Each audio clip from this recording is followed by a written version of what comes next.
we're back. Thanks for joining us. Now, tech giants like Google, Facebook, and Apple didn't start out as big companies right away. In fact, they were all once startups. That's right. In the Philippines, there's also quite a number of promising startup ideas, but not all do succeed due to lack of investors. In this report, our Rex Remitio tells us how startups here can get local support.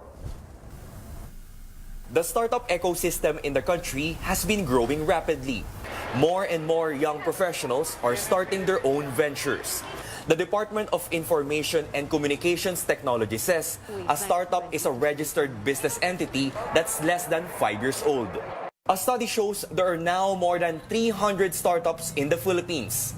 Most of them were founded between 2012 and 2017. Startups are also important for an economy to grow further, as how global blockchain funding platform called Dsion sees it. We believe that with the sufficient support from the government, the startup companies can be the leading factors of the economy in the Philippines. Dsion supports startups through its funding platform. It also organizes a pitching competition called the Dsion Startup Challenge.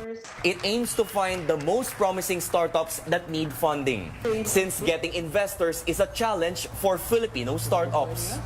Among the finalists are the Wagtails, an app for dog lovers. I wanted to build an app to make dogs happy. PearlPay, an app interconnecting all banking and payment industries. 99% of all transactions here in the Philippines are still in cash or check.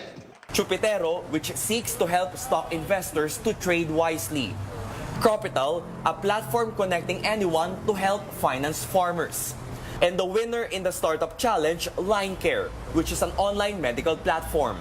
It was very impressive that we are able to hear the incorporators and the people from startup companies and how their concepts are going, and then how the industry or the Philippine market is being organized. Dsion is hoping more professionals will take the leap of faith and make their startup ideas work. Rex Remitio, CNN, Philippines.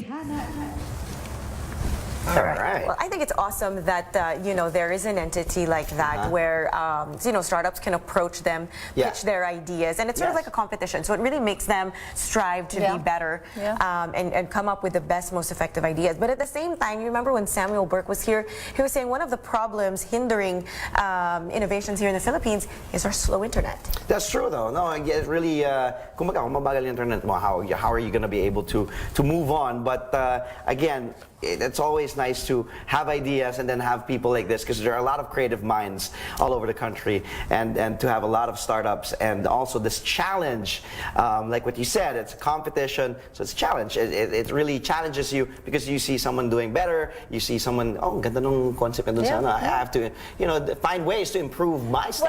Well, with a third telco, hopefully our internet will be faster, by next year, and we do have great minds here in the Philippines. A lot of them actually leave the Philippines and work in a lot of startups, abroad. So it's nice if we can actually contain them here, build them up, and, put the Philippines back on the map. Yeah. There you go. Go, rah-rah. Number one cheerleader right over here. Mama Christine is so happy cheering you on. In the meantime, we bring you more news. Here is the latest.